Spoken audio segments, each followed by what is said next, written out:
Hello' friends, welcome to the channel. আশা কৰোঁ সকলো ভালে আছে আৰু পঢ়া শুনা ঠিকে চলি আছে চবৰে।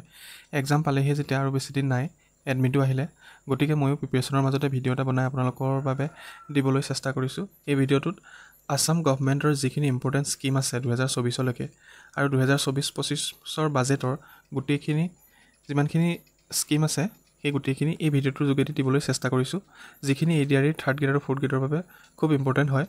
আপোনালোকে এবাৰ যদি ভিডিঅ'টো চাই ৰিভিজন হৈ যাব আৰু যথেষ্টখিনি আপোনালোকৰ হেল্প হ'ব। যদি ভিডিঅ'টো ভাল লাগে লাইক কৰিব আৰু কমেণ্ট কৰি জনাব কেনেকুৱা পালে, আৰু লগৰ বন্ধু বান্ধৱীৰ লগত শ্বেয়াৰ কৰি দিব, আৰু লগতে চেনেলটো প্লিজ ছাবস্ক্ৰাইব কৰি দিব। তেনেহ'লে ব'লকচোন ভিডিঅ'টোৰ মাজলৈ আগবাঢ়োঁ। আৰু sorry for my bad handwriting. Important government scheme 2024। প্ৰথমতে আহিব পুণ্যতীৰ্থ যোজনা, পুণ্যতীৰ্থ আঁচনি। এই আঁচনিখনৰ ভিতৰত 2000 ঘোষণা কৰা হৈছে আৰু এই আঁচনিৰ বাবে 25 কোটি টকা আবণ্টন দিয়া হৈছে। চৰকাৰী খৰচত 25,000 ভক্তক অযোধ্যালৈ তীৰ্থভ্ৰমণৰ বাবে লৈ যোৱা হ'ব অসমৰ পৰা। 22 জানুৱাৰী ৰাম মন্দিৰ উদ্বোধন কৰা হয় আৰু এই আঁচনিৰ আৰম্ভণি 12 ফেব্ৰুৱাৰীৰ পৰা কাৰ্যকৰী হয়। এই আঁচনিখন টুৰিষ্ট ডিপাৰ্টমেণ্টৰ দ্বাৰা কাৰ্যকৰী হ'ব আৰু টুৰিজিম মিনিষ্টাৰ হ'ল জয়ন্ত মল্ল বৰুৱা অসমৰ। তাৰপিছত আহিলে মুখ্যমন্ত্ৰী নিযুত মইনা আঁচনি। এইখন খুব ইম্পৰ্টেণ্ট। এইখন আঁচনিৰ কথা পৰীক্ষাত অহাৰ সম্ভাৱনা আছে। গতিকে এইখন আঁচনি 12 ফেব্ৰুৱাৰী 2024 ঘোষণা কৰা হয়। মুঠ বাজেটত 240 কোটি টকা আবণ্টন দিয়া হয় এইখন আঁচনিৰ বাবে। এই আঁচনিখনৰ অধীনত চৰকাৰী বিদ্যালয়ত নামভৰ্তি কৰা কন্যা সন্তানে 15,000 টকা পৰ্যন্ত লাভ কৰিব। ক্লাছ 11 মানে একাদশত নামভৰ্তি কৰিলে 10,000 টকা, গ্ৰেজুৱেশ্যন মানে স্নাতক ডিগ্ৰীত নামভৰ্তি কৰিলে 12,500 টকা, আৰু পষ্ট গ্ৰেজুৱেট মানে স্নাতকোত্তৰ মানে মাষ্টাৰ ডিগ্ৰীত নামভৰ্তি কৰিলে 15,000 টকা পৰ্যন্ত এই আঁচনিখনৰ দ্বাৰা ছাত্ৰীসকলে লাভ কৰিব। আৰু 10 লাখ ছাত্ৰীক উচ্চ শিক্ষাৰ বাবে এই আঁচনিৰ দ্বাৰা সহায় কৰিব। এই আঁচনিখন ডিপাৰ্টমেণ্ট অফ হায়াৰ এডুকেশ্যনৰ দ্বাৰা কাৰ্যকৰী হ'ব। এই কোনটো ডিপাৰ্টমেণ্টে আঁচনিবিলাক ৰূপায়ণ কৰে বা কাৰ্যকৰী কৰে সেইবিলাক খুব ইম্পৰ্টেণ্ট হয়, সেইবিলাক আপোনালোকে মনত ৰাখি ল'ব। তাৰপিছত PM সূৰ্যাঘৰ মুফ্ত বিজলী যোজনা। এইটো ৰুফটপ ছ'লাৰ স্কীম হয়। মুঠ ব্যয় হ'ব 75,000 কোটি টকা। 1 কোটি হিতাধিকাৰী পৰিয়াললৈ 300 ইউনিট বিনামূলীয়া বিজুলী শক্তি প্ৰদান কৰিব। 2024 চনৰ 22 জানুৱাৰীত ঘোষণা কৰা হয় এই আঁচনি আৰু 13 ফেব্ৰুৱাৰীৰ পৰা আৰম্ভ কৰা হৈছে। Ministry of new and renewable energy মন্ত্ৰালয়ৰ দ্বাৰা এইখন আঁচনি কাৰ্যকৰী কৰা হয় আৰু আমাৰ ইউনিয়ন মিনিষ্টাৰ হৈছে ৰাজকুমাৰ সিং। তাৰপিছত আহিলে লাখপতি বাইদেউ আঁচনি। এইখন এখন খুব ইম্পৰ্টেণ্ট হয়। মুখ্যমন্ত্ৰী মহিলা উদ্যমিতা অভিযানৰ অধীনত MMUA, এইটো কেতিয়াবা ফুল ফৰ্মো সুধিলে আঁচনিবিলাকৰ, গতিকে এইটো মনত ৰাখিব। 2024 চনৰ 11 জানুৱাৰীত ঘোষণা কৰে এইখন আঁচনি।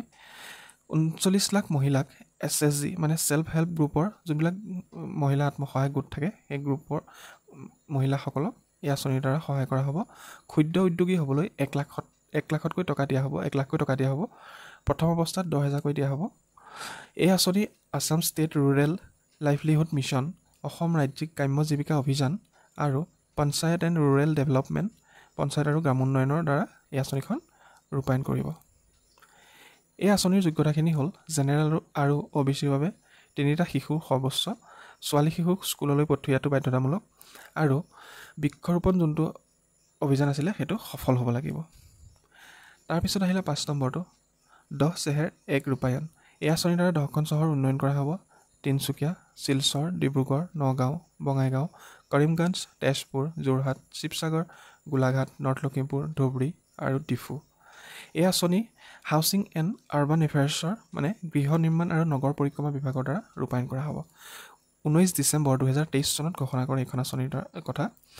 City infrastructure development fund CIDF আৰু আৰ্বান ইনফ্ৰাষ্ট্ৰাকচাৰ ডেভেলপমেণ্ট ফাণ্ড UIDFৰ এই দুটা ফাণ্ডৰ সহায়ত এই আঁচনিখনৰ কাম কৰা হ'ব। অটল mission for rejuvenation and urban transformation, যাক অমৃত বুলি কোৱা হয় শ্বৰ্ট ফৰ্মত, ইয়াৰ দ্বাৰা পানী যোগান আৰু জলভাগৰ উন্নয়ন কৰা হ'ব। অশোক সিংঘাল হৈছে হাউচিং এণ্ড আৰ্বান এফেয়াৰ্ছৰ মিনিষ্টাৰ। তাৰপিছত আহিলে প্ৰেৰণা ইনিচিয়েটিভ। নৱমৰ পৰা দ্বাদশলৈকে ছাত্ৰ ছাত্ৰীৰ গুণৰ বিকাশ কৰাই এই আঁচনিৰ উদ্দেশ্য। মিনিষ্ট্ৰী অফ এডুকেশ্যন শিক্ষা মন্ত্ৰালয়ৰ দ্বাৰা এই আঁচনিখন ৰূপায়ণ কৰা হয়। 4 জানুৱাৰী 2024 ঘোষণা কৰা হয়। গুজৰাটৰ ভাৰ্নিকুলাৰ স্কুলৰ পৰা এইখন আঁচনি আৰম্ভণি কৰা হয়। তাৰপিছত আহিলে অৰুণোদয় 2.0 আপডেট।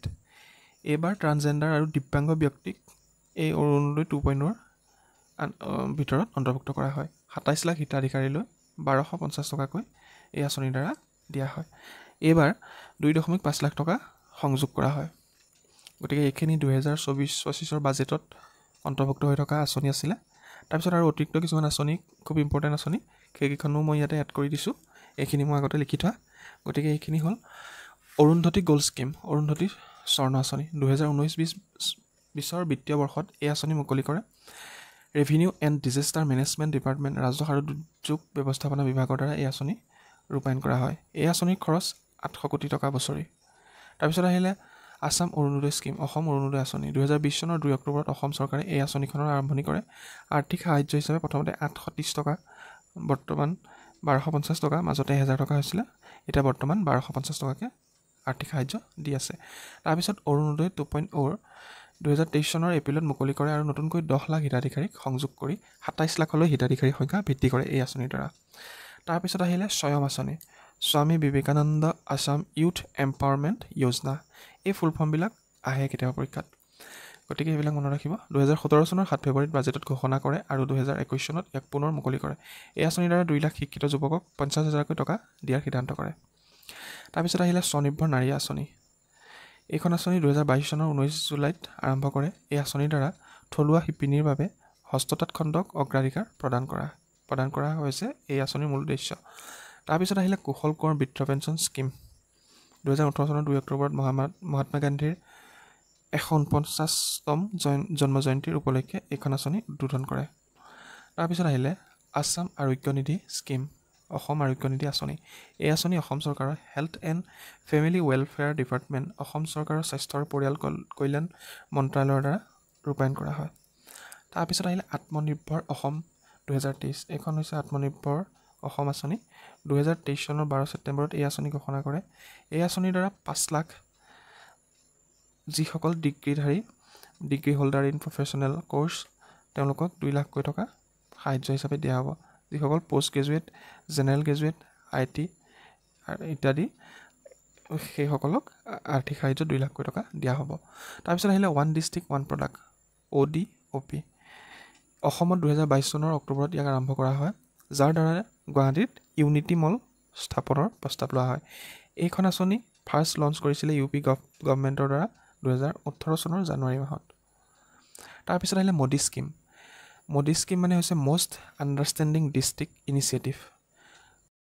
100 সংখ্যক মন্ত্ৰীসভা বৈঠকত মানে 100 কেবিনেট মিটিঙত 2023 চনৰ 25 আগষ্টত এই আঁচনিৰ কথা ঘোষণা কৰে। পৰিষ্কাৰ জিলালৈ 100 কোটিকৈ টকা পুৰস্কাৰ হিচাপে প্ৰদান কৰে। 2024 চনৰ এপ্ৰিলত এই পুৰস্কাৰ প্ৰদান কৰা হয়। তাৰপিছত আহিলে খেল মহাৰণ 2023। 1 নৱেম্বৰৰ পৰা 15 নৱেম্বৰলৈ প্ৰথম পৰ্যায়ৰ খেল অনুষ্ঠিত হয়। 5টা খেল খেলা হয়। এথলেটিক, যিটো গ্ৰীণ কালাৰে সূচায়, মানে এই খেলখনত 5টা খেল আছে নহয়, ইয়াতে 5টা ৰং আছে আৰু সেই 5টা ৰঙে এটা এটা খেলক সূচায়। ঠিক তেনেদৰে ফুটবল খেলক ৰেডটোৱে ৰঙা ৰঙে সূচায়, কাবাডীক ব্লু, খো-খোক য়েল্ল' আৰু ভলীবলক পাৰ্পল। এই 5টা ৰঙে 5টা খেলক সূচায়। 2টা শাখাত অনুষ্ঠিত হয়, 19 বৰ্ষৰ তলত আৰু 19 বছৰৰ ওপৰত। Sports and welfare department of আছামৰ দ্বাৰা এইখিনি ৰূপায়ণ কৰা হয়। এই খেলৰ মাস্কট হৈছে মহাৰাজ দোদান। তাৰপিছত আহিলে PM শ্ৰী স্কিম 2023। 29 নৱেম্বৰত এইখন আঁচনি অসমত আৰম্ভ কৰা হয়। 264খন বিদ্যালয়ৰ আন্তঃগাঁথনি উন্নয়ন কৰা হয় এই আঁচনিৰ দ্বাৰা, স্কুলছ ফৰ ৰাইজিং ইণ্ডিয়া। তাৰপিছত আহিলে 2022 চনৰ 17 ছেপ্টেম্বৰত কেন্দ্ৰীয়ভাৱে আৰম্ভ কৰা হয় বাই মিনিষ্ট্ৰী অফ এডুকেশ্যন। তাৰপিছত আহিলে অমৃত বৃক্ষ আন্দোলন। 2023 চনৰ 17 ছেপ্টেম্বৰত আৰম্ভ কৰে। 1 কোটি গছপুলি ৰোপণ কৰা হয়, যাৰ দ্বাৰা নেকি ৱৰ্ল্ড ৰেকৰ্ড কৰা হয়। আগভাগ লৈছে ফৰেষ্ট ডিপাৰ্টমেণ্ট অফ আছামে। তাৰপিছত আহিলে আছাম সংস্কৃত মহাসংগ্ৰাম। আৰম্ভ হয় 25 অক্টোবৰৰ পৰা 6 ফেব্ৰুৱাৰী 2024 চনলৈকে। তাৰপিছত অসমৰ প্ৰতিভাৱান লোকৰ বাবে মঞ্চ হয় এখন, য'ত নেকি 6টা শাখাত বিভক্ত। ইয়াৰ যিবিলাক শাখাবিলাক আছে, জ্যোতি সংগীত, বিহু নৃত্য, ভূপেন্দ্ৰ সংগীত, ৰবীন্দ্ৰ সংগীত, ৰাভা সংগীত আৰু জনগোষ্ঠীয় নৃত্য। সংস্কৃত পৰিক্ৰমা সঞ্চালয়ৰ অধীনত এইখন আঁচনি ৰূপায়ণ কৰা হয়, ডাইৰেক্টৰেট অফ কালচাৰেল এফেয়াৰ্ছ। তাৰপিছত আহিলে আপোন বাহন স্কিম। এইখন হৈছে অসম চৰকাৰৰ নিয়মীয়া যিসকল কৰ্মচাৰী আছে সেইসকলৰ বাবে এইখন আঁচনি ৰূপায়ণ কৰা হয়। বয়সৰ নিৰ্ধাৰণ হৈছে 21ৰ পৰা 53 বছৰৰ ভিতৰত হ'ব লাগিব। তাৰপিছত আহিলে 2023 চনৰ 15-16 মাৰ্চত ঘোষণা কৰা হয় এইখন আঁচনি। প্ৰজ্ঞান ভাৰতী আঁচনিৰ অধীনত ডক্টৰ বাণীকান্ত কাকতি বঁটা হায়াৰ ছেকেণ্ডেৰী উত্তীৰ্ণ ছাত্ৰ ছাত্ৰীক স্কুটি প্ৰদান কৰা হয়। 75% পাব লাগিব ছাত্ৰসকলে আৰু 60% পাব লাগিব ছাত্ৰীসকলে। তাৰপিছত আহিলে বিশ্বকৰ্মা স্কীম, বিশ্বকৰ্মা আঁচনি 2023 চনৰ 17 ছেপ্টেম্বৰত ঘোষণা কৰে এইখন আঁচনি। বিভিন্ন ধৰণৰ মিস্ত্ৰী আৰু শ্ৰমিকসকলক সহায় কৰে এইখন আঁচনিৰ দ্বাৰা। প্ৰাৰম্ভিক আবণ্টন হৈছে 13,000 পৰা 15,000 কোটি টকা। Ministry of micro' small and medium এণ্টাৰপ্ৰাইজৰ দ্বাৰা এইখন আঁচনি ৰূপায়ণ কৰা হয়। তাৰপিছত আহিলে খুব ইম্পৰ্টেণ্ট হয় এইখন DRIMS, disaster reporting and information management system. Assam চৰকাৰৰ দ্বাৰা 2024 চনৰ 15 মে'ত আৰম্ভ কৰা হয় এইখন আঁচনি। ইয়াৰ দ্বাৰা আছাম ষ্টেট ডিজাষ্টাৰ মেনেজমেণ্ট অথৰিটিয়ে ইউনিচেফৰ সহায়ত এইখন আঁচনি আৰম্ভ কৰে। ইউনিচেফৰ ফুল ফৰ্মটো আপোনালোকে হয়তো জানে, কমেণ্ট কৰি জনাব। আৰু ইউনিচেফৰ কেতিয়া প্ৰতিষ্ঠা হৈছিলে সেই চনটো কমেণ্ট কৰি প্লিজ জনাব। ইয়াৰ উদ্দেশ্য হৈছে সঠিক প্ৰতিবেদন, সাহায্য বিতৰণ, ক্ষতি অনুসৰণ কৰা আৰু পুনৰুদ্ধাৰৰ প্ৰচেষ্টা। তো এইখিনি আছিলে এই আঁচনিৰ ভিতৰত খুব ইম্পৰ্টেণ্ট আঁচনিখিনি। গতিকে ভিডিঅ'টো যদি ভাল পালে লাইক কৰিব আৰু লগৰ বন্ধু বান্ধৱীৰ লগত শ্বেয়াৰ কৰি দিব ভিডিঅ'টো। পৰীক্ষা যেতিয়া বেছি দিন নাই, চবে এবাৰ ৰিভিজন কৰি ল'ব পাৰিব ভিডিঅ'টোৰ যোগেদি। হয়তো চবৰে হেল্প হ'ব অলপ হ'লেও। আৰু কমেণ্ট কৰি প্লিজ জনাব ভিডিঅ'টো কেনেকুৱা পালে চাই। আৰু চেনেলটো প্লিজ ছাবস্ক্ৰাইব কৰি দিব। Thank U.